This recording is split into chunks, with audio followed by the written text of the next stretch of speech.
General OOP concepts, object oriented paradigm या programming concept, इसके question answers देख रहे हैं।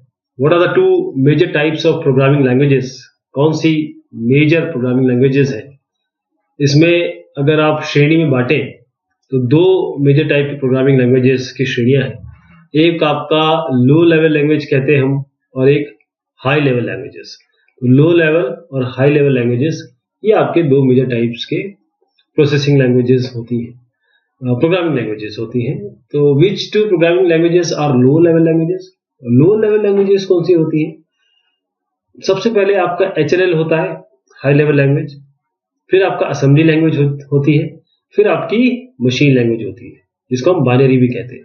तो ये ML जो है लास्ट में, ये 0101 के फॉर्म में होती है। यही जो होता है कंप्यूटर या आपका प्रोसेसर समझता है। हाई लेवल लैंग्वेज जो होती है इंग्लिश लाइक लैंग्वेज होती है, जिसको आप समझते हैं, आप और मैं समझते हैं।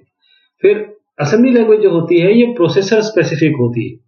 तो हाई लेवल लैंग्वेज को असेंबली लैंग्वेज में कंपाइलर चेंज करता है, उसके बाद असेंबलर होता है, जो असेंबलर आपके इस लैंग्वेज को, असेंबली लैंग्वेज को मशीन कोड में चेंज करेगा। मशीन कोड एक्चुअल में रन करता है। तो दो प्रोग्रामिंग लैंग्वेजेस जो लो लेवल पे है, यहां तक तो आप समझते हैं। ये थोड़ा सा पहले क्या होता था, आप मैं बताऊं आपको, जो ऑपरेटिंग सिस्टम बनते थे वो असेंबली लैंग्वेज में ही बनते थे, लेकिन अब हाई लेवल लैंग्वेजेस में बनते हैं। लेकिन इसलिए क्योंकि असेंबली लैंग्वेज थोड़ी सी डिफिकल्ट होती है समझने में, इस पर भी प्रोग्रामिंग करते हैं लोग, ऐसी बात नहीं है, आप भी कर सकते हैं। मशीन लैंग्वेज में बहुत मुश्किल है। पहले तो मशीन लैंग्वेज में करते थे AL के पहले। तो ये आपके दोनों लो लेवल लैंग्वेजेस है। How are programs written in machine language and assembly language? किस तरीके से प्रोग्राम आप लिख सकते हैं मशीन लैंग्वेज या असेंबली लैंग्वेज में?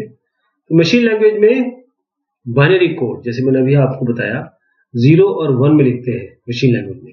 जो असेंबली कोड होता है उसमें सिंबॉलिक नेम्स होते हैं मशीन ऑपरेशन के लिए। जैसे रीड करेंगे तो रीड कहाँ से करना है, मेमोरी लोकेशन से करना है, उसके आगे मेमोरी लोकेशन दी जाती है या वो रजिस्टर का नाम दिया जाता है। ऐड अगर आपको करना है तो ऐड AB किया तो एक्यूमुलेटर से आप किसी रजिस्टर को ऐड कर रहे हैं या फिर किसी और वैल्यू को ऐड कर रहे हैं किसी मेमोरी लोकेशन से लाके, स्टोर करना है किसी मेमोरी लोकेशन में। तो ये ऑपरेशंस जो होते हैं सिंबॉलिक नेम होते हैं। जैसे मैंने बताया, जैसे 8085 प्रोसेसर है, 8086 प्रोसेसर है, आज की जो प्रोसेसर है, जैसे आपकी हैसवेल प्रोसेसर है, या जितने भी प्रोसेसर आ रहे हैं अलग अलग आर्किटेक्चर के, ध्यान दीजिएगा i3 i5 i7 ये अलग है, लेकिन इनके पीछे जो आर्किटेक्चर होता है, जैसे आपका हैसवेल, जैसे मैं बता रहा हूँ आपका, और कुछ सैंडी ब्रिज आर्किटेक्चर, ये सब जो आर्किटेक्चर होते हैं उनके अलग अलग अपनी असेंबली लैंग्वेज होती है, इंस्ट्रक्शंस होती है। Why are low level languages considered close to the machine? क्योंकि मशीन तो इसे ही समझती है। मशीन का मतलब ये है, कोई भी डिजिटल अगर आप साइंस देखें तो 0-1 पे ही चलता है। लो लेवल लैंग्वेज जो होती है 0-1 होती है, इसीलिए क्लोज है। तो लो लेवल लैंग्वेजेस ये इसलिए करीब मानी जाती है क्योंकि आप समझते हैं तो हाई लेवल में लिखते हैं, लेकिन प्रोसेसर कैसे समझेगा, मशीन कैसे समझेगी? मशीन 0-1 में समझेगी, इसीलिए वो बहुत क्लोज है मशीन के। Why it is easier to program with high level languages? High level languages में प्रोग्राम करना आसान क्यों है? Why are high level languages considered close to the programmer? High level languages का मतलब होता है, high level languages equivalent to, अगर आप लिख दें English like language तो गलत नहीं होगा।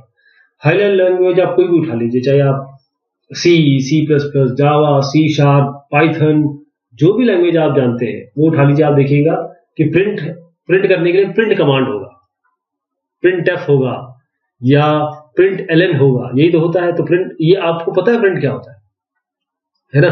तो जो चीजें उसमें हैं, जो कीवर्ड, जैसे ब्रेक एक कीवर्ड है। ब्रेक से क्या होता है, लूप से बाहर आ जाते हैं आप, या किसी ब्लॉक से बाहर आ जाते हैं, तो आपको पता है कि ब्रेक करता क्या है, ब्रेक का नाम क्या है और उसके पीछे मौजू क्या है। तो हाई लेवल लैंग्वेजेस इसलिए प्रोग्रामर के करीब है क्योंकि वो उसे समझता है। अंग्रेजी हम सब समझते हैं। तो हाई लेवल लैंग्वेजेस ये इंग्लिश लाइक कीवर्ड आपको देती है, कंस्ट्रक्ट देती है सीक्वेंस के लिए, सिलेक्शन, इटरेशन, वेरिएबल, कांस्टेंट, ये सारी चीज आपको देती है। तो आप आराम से बगैर किसी केवल आपको प्रोग्रामिंग लैंग्वेज पढ़नी है, और जो बहुत आसानी से समझी जा सकती है, पढ़ी जा सकती है, इस पे काम किया जा सकता है, इसीलिए ये आपके बहुत करीब है। और हाई लेवल लैंग्वेजेस प्रोग्रामर के करीब क्योंकि आप वही लैंग्वेज में है, वही कॉन्सेप्ट है, वही प्रोग्रामिंग का जो आपको एक बार बता दिया गया उसी तरीके से करना। आपको किसी ने कह दिया या किसी प्रोग्रामिंग लैंग्वेज ने बता दिया, देखिए सर हर लाइन के बाद सेमीकोलन लगाइए, आप समझ गए इस चीज को। है ना, ये चीज है, इसलिए आप बहुत क्लोज है। Which two related purposes should be served by programming languages, कौन से रिलेटेड पर्पसेस दो आपको यहां बताने हैं जो प्रोग्रामिंग लैंग्वेज आपको सर्व करे। कौन कौन से होते हैं? पहला तो ये है कि ये एक व्हीकल यानी कि एक गाड़ी एक आपको पायदान दे ताकि प्रोग्रामर के जितने भी एक्शंस हैं उन्हें एग्जीक्यूट किया जा सके। प्रोग्रामर अपने आप तो नहीं करता, जैसे आप मेरे पास आपने कहा देखिए साहब मेरे पास ये काम है, मेरा एक ERP का बिजनेस सॉफ्टवेयर बनाना है, बना दीजिए। तो हम प्रोग्रामर बैठेंगे मिलेंगे और प्रोग्रामिंग शुरू कर देंगे। और हमारी प्रोग्रामिंग हम कैसे करेंगे, हम शुरुआत कहां से करेंगे, हम प्रोग्रामिंग लैंग्वेज चूज करेंगे। कोई कहता है कि मुझे वेब बेस चाहिए, तो हम उसके लिए सी तो यूज नहीं कर सकते, हम उसके लिए जाएंगे PHP, जावास्क्रिप्ट, इन सब पे जाएंगे। कोई कहता है मुझे डेस्कटॉप सॉल्यूशन चाहिए, तो मैं PHP पे नहीं उसको ले जाएंगे, उसके लिए हम C++, जावा, C# पे ले लेंगे। ऐसा है। और it should mean set of concepts जो यूजर सोच रहा है। जैसे मुझे कुछ काम करना है, मेरे लिए बिजनेस प्रॉब्लम, मुझे एक मार्कशीट निकाल के देनी है यूजर को। मार्कशीट में एक टेबल होगा जिसमें सब्जेक्ट होंगे, 2 सेमेस्टर है उसके मार्क्स जोड़ के आ रहे होंगे, बाकी जो पर्सनल ट्रेड्स है वो होंगी, जैसे आपका क्लास वर्क, होमवर्क, आपका कैसा आचार विचार है वो अलग होगा। तो ये सब करने के लिए, इन सब कॉन्सेप्ट के लिए प्रोग्रामिंग लैंग्वेज आपको वो सब चीजें प्रोवाइड करे। आप कहीं रुक गए, अरे ये काम तो इस प्रोग्रामिंग लैंग्वेज में नहीं हो सकता, तो वो प्रोग्रामिंग लैंग्वेज किसी काम की नहीं है आपके लिए। अगर आपके पूरे काम नहीं कर पा रहे हैं तो बड़ा मुश्किल हो जाएगी। तो इसमें देखिए एक बड़ा अच्छा शब्द आता है जिसे हम कहते हैं general purpose programming language. General purpose programming language होती है जो किसी भी काम के लिए तैयार रहती है। लेकिन जैसे फॉर्ट्रान लैंग्वेज लेंगे, फॉर्मूला ट्रांसलेशन लेंगे, आप कोबोल लेंगे, कॉमन बिजनेस ओरिएंटेड लैंग्वेज, ये एक कोबोल है बिजनेस के लिए है, फॉर्ट्रान फॉर्मूलाज के लिए है। लेकिन C++, जावा, ये सब जो है, जो आप C++ अभी आज पढ़ रहे हैं, ये आपकी जनरल पर्पस प्रोग्रामिंग लैंग्वेज है। Why C++ is called middle level language, क्यों बीच में आती है, मिडिल लेवल लैंग्वेज क्यों कहते हैं?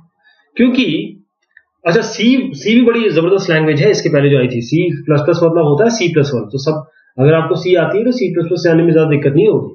C जो थी या C++ जो है, ये मशीन के भी क्लोज है और आपके भी क्लोज है। यानी इसमें ऐसे कमांड भी आप यूज कर सकते हैं, ऐसे कमांड दिए जो डायरेक्टली आपके प्रोसेसर को डील करते हैं, जब डायरेक्टली आपके जो प्रोसेसर में आपके अलग अलग रजिस्टर्स हैं उनको डील करते हैं, डेटा बस से डील कर सकते हैं, आप एड्रेस बस से डील कर सकते हैं, डायरेक्ट आप प्रोसेसिंग पे जा सकते हैं। और बाकी तो है ही जो आपकी बाकी कंस्ट्रक्टिव जो आपको दिए हैं, लूपिंग के, इफ एल्स के, और ब्रेक, कंटिन्यू, जितने भी स्ट्रक्चर्स और अपनी क्लासेस वो तो ही है, तो आपके लिए है। What do you understand by programming paradigm? Programming paradigm के बारे में आप क्या समझते हैं? नेम वेरियस प्रोग्रामिंग पैराडाइम्स, आप क्या समझते हैं? आपको अलग अलग प्रोग्रामिंग पैराडाइम्स बताने हैं। तो प्रोग्रामिंग पैराडाइम ये एक, और ये बताता है आपको कि क्या मेथोडोलॉजी होगी ताकि आप प्रोग्राम्स को डिजाइन कर सके, इंप्लीमेंट कर सके, जो आपके की फीचर्स है उसका उपयोग करके, और साथ में जितने भी बिल्डिंग ब्लॉक्स है प्रोग्रामिंग लैंग्वेज के उसका उपयोग करके। तो ये आपके अलग अलग प्रोग्रामिंग पैराडाइम्स है। Procedural, object oriented, object based, है ना। प्रोसीजरल प्रोग्रामिंग में मेन होता है फंक्शन बनाना, ऑब्जेक्ट बेस्ड में होता है, ऑब्जेक्ट ओरिएंटेड में होता है। ऑब्जेक्ट बेस्ड और ऑब्जेक्ट ओरिएंटेड में थोड़ा सा अंतर है। जैसे ऑब्जेक्ट ओरिएंटेड है तो सब कुछ ऑब्जेक्ट के अराउंड गुजरती है, जैसे C++ है, जैसे जावा है।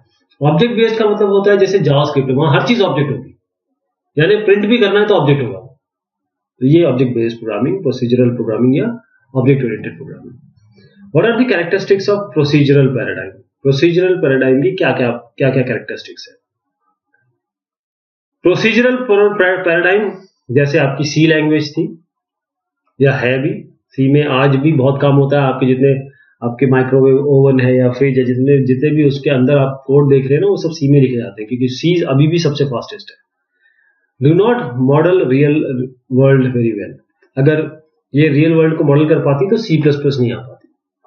मोर emphasis on doing things, main ये था कि बस किसी तरीके से फंक्शन बना दो, प्रॉब्लम सॉल्व हो जाएगी। लेकिन अगर आपको रियल वर्ल्ड सिनेरियो करना है तो और एक लॉन्ग टर्म सॉफ्टवेयर बनाना है तो उसके लिए आपको ये और ऊपर जाना पड़ेगा, इन दोनों लैंग्वेजेस में जाना पड़ेगा। प्रोसीजरल पैराडाइम का मतलब है top down approach. Top down approach का मतलब है कि ये है, आपने इसको भाग में तोड़ दिया। देखिए साहब, आप क्या करिए, ऐड का फंक्शन ले लीजिए, आप सबट्रैक्ट का, आप कर लीजिए फैक्टोरियल का, फिबोनाची का, ये अलग अलग फंक्शन बना दिए और उसके बाद आपने सबको जोड़ दिया, ये अलग फंक्शन हो गया, तो ये अपने फंक्शन बना दिए, सबको जोड़ दिया आपने। तो ये आपका टॉप डाउन अप्रोच है। और ये जो प्रोसीजरल प्रोग्रामिंग है वो आपके उस पर बेस्ड है कि जो प्रॉब्लम आई उसको सॉल्व करना, जो सीक्वेंस होगा, प्रोसीजर होगा, फंक्शनैलिटी, वो पैरामाउंट है। ये नहीं है कि जो प्रॉब्लम आई है उसको किस तरीके से एस्थेटिकली और लॉन्ग टर्म के लिए और बाकी और उसमें प्रोग्रामिंग के अलावा यूजर से रिलेटेड जो कॉन्सेप्ट दे सके वो आए, वो इसमें नहीं। लेकिन मैं अभी भी कहूंगा कि प्रोसीजरल, ऐसा नहीं है कि प्रोसीजरल प्रोग्रामिंग या पैराडाइम कुछ खराब है, बहुत बढ़िया है, बहुत अच्छा है। ये आपके ऊपर है कि आप क्या काम कर रहे हैं। ठीक, अगर आप बोलेंगे कि मुझे एफपीजीए पे या फिर हार्डवायर्ड करना है प्रोग्राम को, तो आप सी में लिखेंगे उसे, फिर हार्डवायर कर देंगे उसे। सी प्लस प्लस में करके हार्डवायर करना थोड़ा मुश्किल है। What is a module, what is modular programming paradigm and what are its characteristics. तो मॉड्यूल का मतलब होता है, जैसे मैंने आपको बताया, ये ऐड है, ये सबट्रैक्ट है, ये फिबोनाची, ये अलग अलग मॉड्यूल है। तो इसमें हर एक मॉड्यूल में अब एक कोड होगा जो एक पर्टिकुलर काम को करता होगा। तो ये मॉड्यूल का मतलब ये है कि ये फंक्शन जो होगा ना, जैसे मान लीजिए ऐड आपने लिया, सबट्रैक्ट लिया, मल्टीप्लिकेशन किया, इन तीनों को जोड़ दीजिए, ये एक मॉड्यूल बन गया। ठीक, और ये जो रिलेटेड फंक्शंस है, डेटा भी इसमें रिलेटेड है, तो इसे हम एक मॉड्यूल कहते हैं। फंक्शन क्या हुआ, एक काम जो कर रहा है, और जो रिलेटेड काम कर रहे हैं वो एक मॉड्यूल हो गया। ऑब्जेक्ट क्या है, क्लास क्या है, and how is an object different from a class. Object का मतलब यह है कि आप, मैं, कोई भी रियल लाइफ एंटिटी जिसकी कोई कैरेक्टरिस्टिक होगी, जिसका कोई बिहेवियर होगा।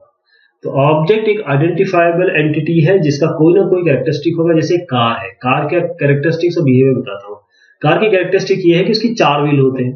बिहेवियर उसका है कि वो उसमें कुछ स्पीड होती है, वो रन करती है, ड्राइव कर हो रही है, वो स्टॉप है, या फिर वो स्पीड में है, ये इसकी बिहेवियर हो गया।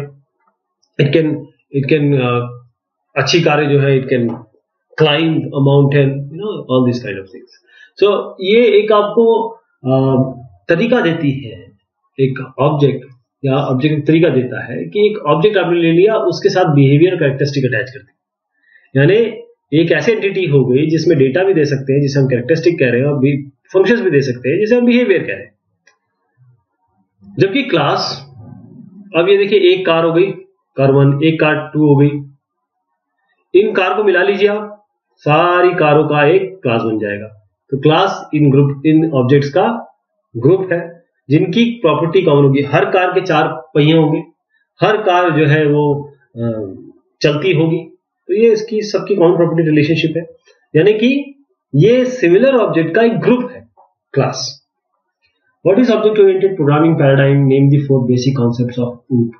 क्या ऑब्जेक्ट ओरिएंटेड पैराडाइम आप समझते हैं, होती क्या है और इसके बेसिक कॉन्सेप्ट बताइए। ऑब्जेक्ट ओरिएंटेड पैराडाइम, ऑब्जेक्ट इसमें मेन होता है।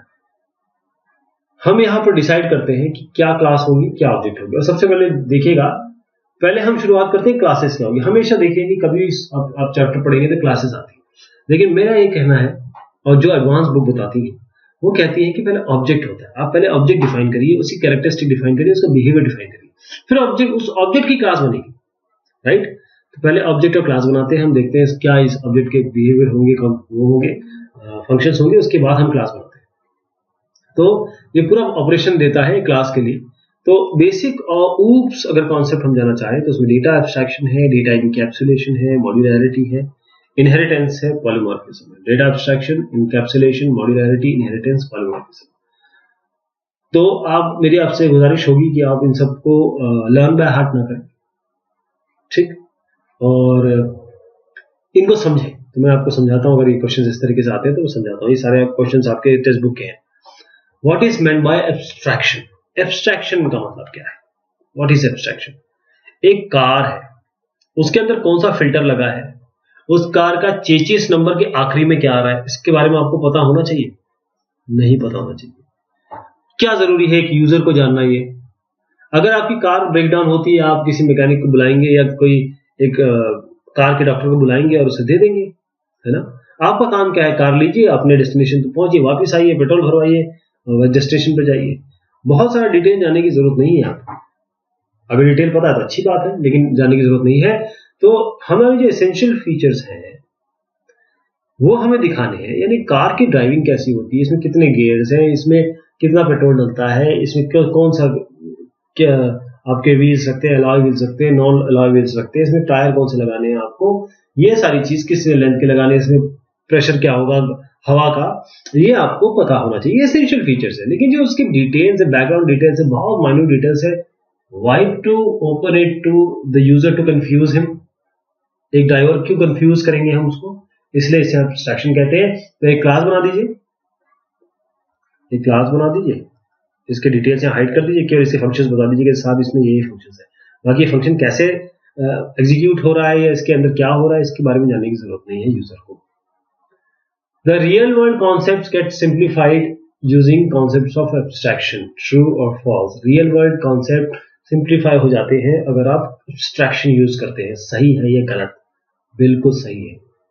आप जब कार में बैठेंगे आपको पता होना चाहिए कि हैंड ब्रेक कहाँ है, आपको पता होना चाहिए कितने गियर है, आपको पता होना चाहिए बैक ले जाना है तो मेरा कैमरा कहाँ लगा हुआ है। मैं इसमें अगर जाऊं इंटीरियर में तो मुझे अपना काम छोड़ के कार के बारे में जानना पड़ेगा फिर।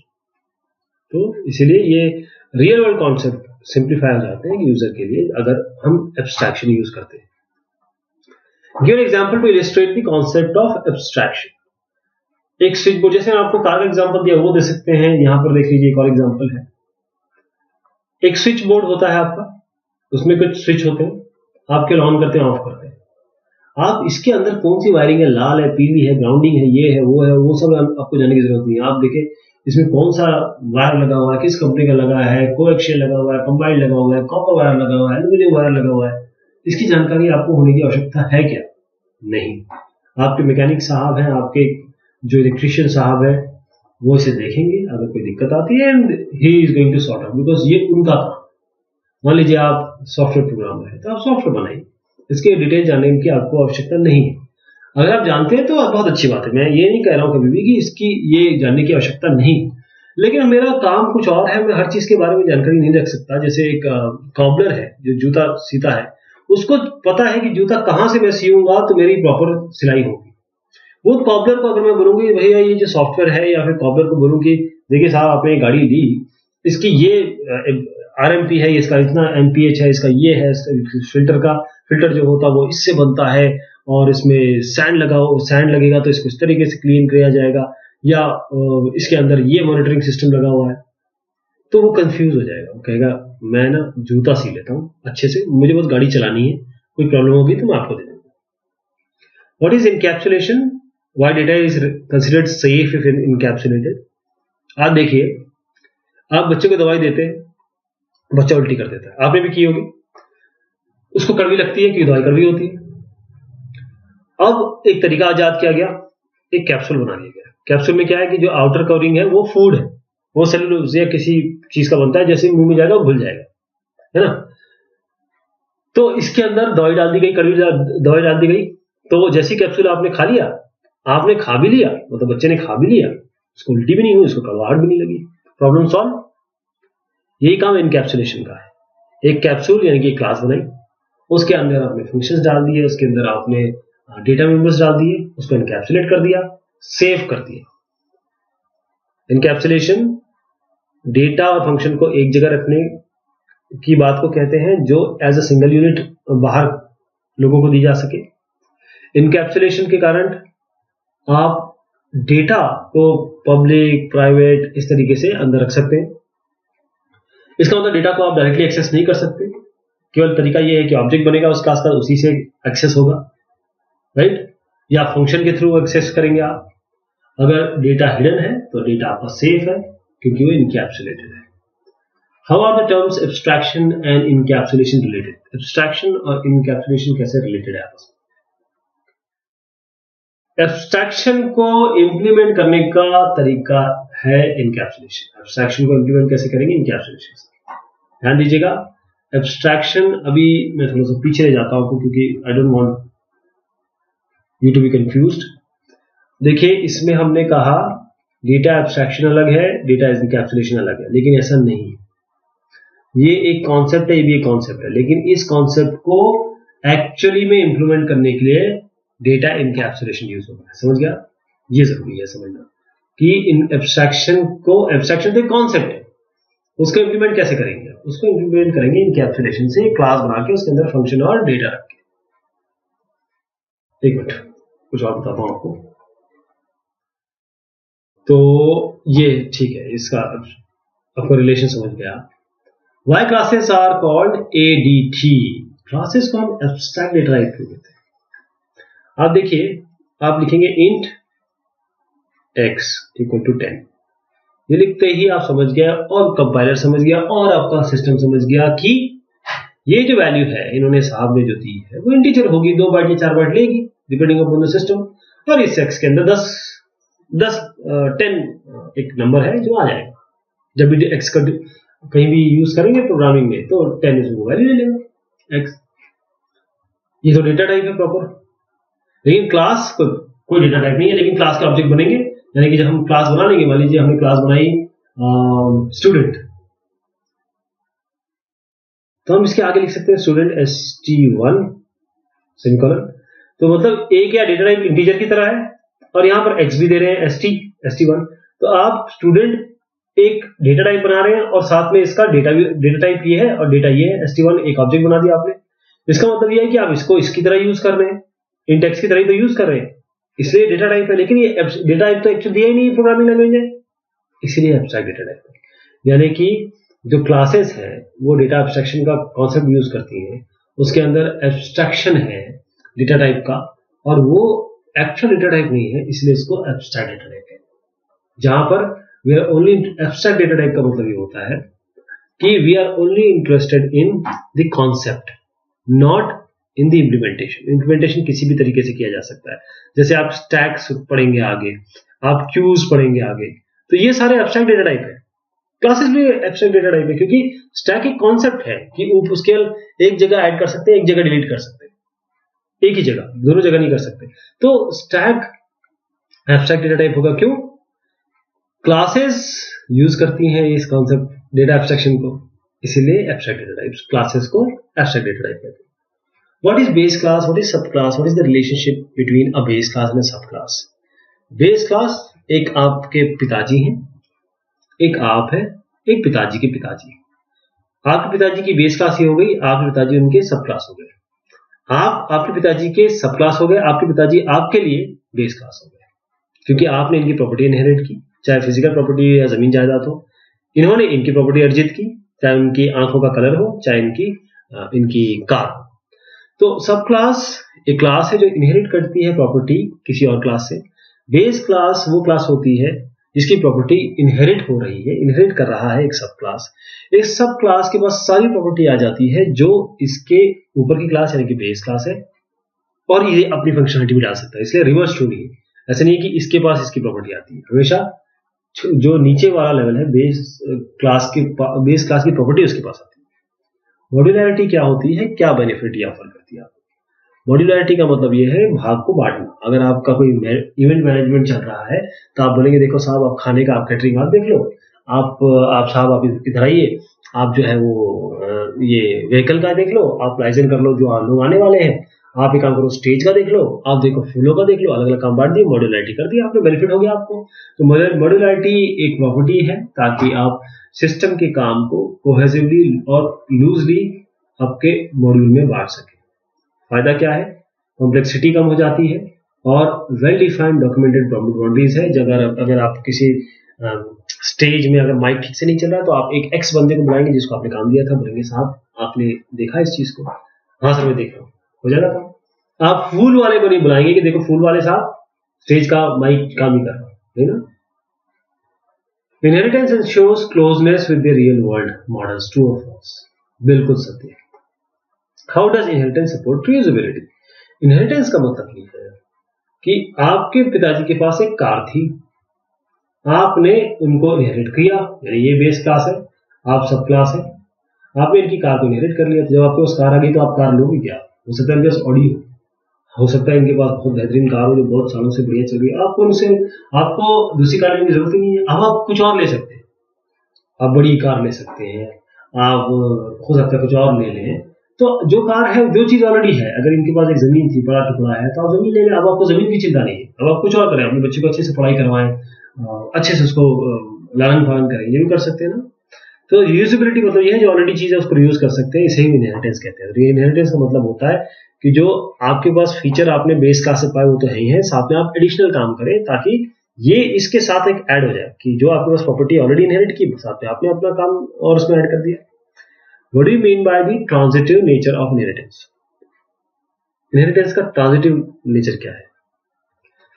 यदि एक क्लास ए इनहेरिट करता है प्रॉपर्टी उसके बेस क्लास बी से, ये बी है ये ए, अगर ये इससे प्रॉपर्टी इनहेरिट करता है तो जितनी भी सब क्लासेस होंगी will also be inheriting the properties of base class of A.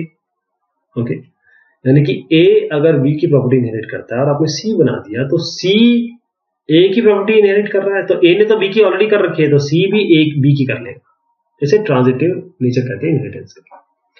A subclass defines all the features of base class and its additional features. True and false. गलत है। सब क्लास डिफाइन करता है, उसको डिफाइन करने की जरूरत नहीं, जो उसने बेस क्लास से वो तो सारा उसके पास आ गया, वो केवल एडिशनल फीचर डिफाइन करता है। A subclass inherits all the properties of its base class and vice versa. True and false. बिल्कुल गलत है। सब क्लास इनहेरिट करता है प्रॉपर्टी बेस क्लास की, सब क्लास इनहेरिट करता है बेस क्लास की प्रॉपर्टी, लेकिन बेस क्लास सब क्लास की नहीं करती। What is object based language? Give the example of object based language. Language जो सपोर्ट करती है प्रोग्रामिंग विद ऑब्जेक्ट्स।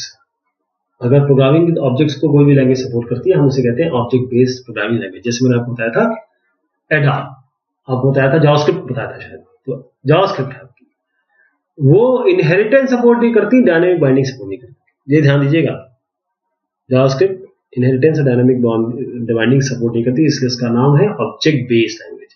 जैसे एडा है, ये typical object based programming language है। पॉलीमॉर्फिज्म क्या होता है, इसका एग्जांपल दीजिए। पॉलीमॉर्फिज्म का मतलब होता है एक ये बंदा है, ठीक, ये ऑफिस जाता है तो बॉस का काम करता है, या ऑफिस जाता है तो प्रोग्राम मैनेजर का काम करता है, एक घर आता है तो एक पिताजी का काम करता है, एक फादर का काम करता है, और एक हस्बैंड का काम करता है, एक चाचा का काम करता है, एक मामा का काम करता है ना। एक चेहरा बहुत सारे काम। पॉलीमॉर्फिज्म यही है कि जो मैसेज है या डेटा है एक से ज्यादा फॉर्म में अगर उसे प्रोसेस किया जा सके, इसे हम पॉलीमॉर्फिज्म कहते हैं। जैसे ऐड फंक्शन है, जब इसमें दो वैल्यू इंटीजर देंगे तो इंटीजर को ऐड करेगा, दो फ्लोट देंगे तो फ्लोट को ऐड करेगा, नाम ऐड ही रहेगा। एक एडिशन ऑपरेशन अलग अलग डेटा टाइप के हिसाब से अलग अलग काम करता है, तो इंटीजर हो तो इंटीजर को प्लस करके ऐड दे देगा, फ्लोट करेगा तो फ्लोट को ऐड करके देगा। तो ये हमने जो पहला सीक्वेंस था उसकी बात की। अभी शॉर्ट आंसर आना बाकी है, नेक्स्ट में शॉर्ट आंसर्स देखेंगे इस चैप्टर के। बहुत शुक्रिया, बहुत मेहरबानी आप सभी की।